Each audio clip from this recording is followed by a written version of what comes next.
kita akan membahas sebuah peristiwa bersejarah yang terjadi di salah satu negara demokrasi tertua di Eropa, Prancis. Untuk pertama kalinya dalam sejarah, seorang mantan presiden Prancis dijatuhi hukuman penjara.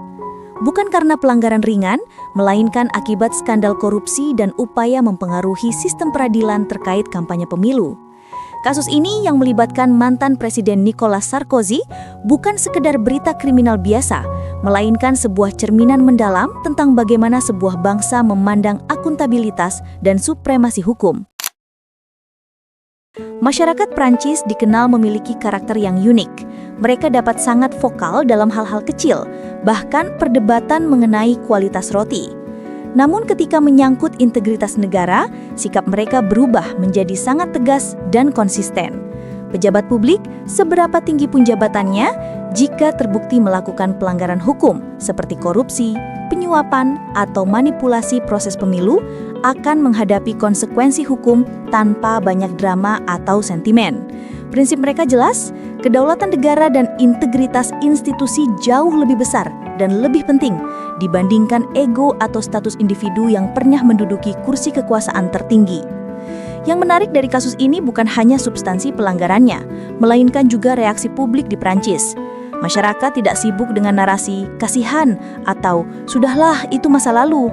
Bagi mereka, negara bukanlah tempat untuk menitipkan rasa sungkan atau toleransi terhadap pelanggaran hukum. Jika ada pelanggaran, harus ada hukuman. Sederhana, lugas, dan final. Mereka memahami bahwa penegakan hukum yang adil, tanpa pandang bulu, adalah fondasi utama tegaknya sebuah negara yang sehat dan bermartabat. Ini adalah sebuah pelajaran berharga tentang kedewasaan politik dan penghormatan terhadap konstitusi. Dari fenomena di Prancis, mari kita alihkan perhatian ke konteks yang lebih dekat dengan kita. Tentu kita tidak sedang menuding siapapun, karena setiap negara memiliki dinamika dan sejarahnya sendiri. Namun perhatikanlah bagaimana kita sebagai sebuah bangsa kerap menghadapi isu publik yang seharusnya dapat diselesaikan dengan prosedur yang jelas. Ambil contoh kasus yang pernah mencuat, seperti isu verifikasi ijazah presiden. Isu ini bukan soal benar atau salah, bukan tentang suka atau tidak suka terhadap figur tertentu. Yang menarik adalah bagaimana reaksi publik dan polarisasi yang kerap muncul karenanya. Mengapa setiap kali ada isu yang menyentuh pejabat tertinggi negara, respons publik kita seringkali terpecah menjadi dua kubu ekstrim. Satu kubu yang sangat vokal menuntut klarifikasi, dan kubu lain yang bersikap defensif, seolah-olah negara akan runtuh hanya karena sebuah pertanyaan diajukan. Padahal di negara yang sehat dan menganut prinsip demokrasi, bertanya bukanlah bentuk penghinaan. Bertanya adalah mekanisme kontrol yang sah dari rakyat untuk memastikan bahwa semua sesuai prosedur, kan? Ini analog dengan ketika Anda membeli properti. Anda pasti akan menanyakan surat-suratnya. Bukan karena Anda membenci penjualnya, tetapi untuk memastikan legalitas dan keamanan transaksi.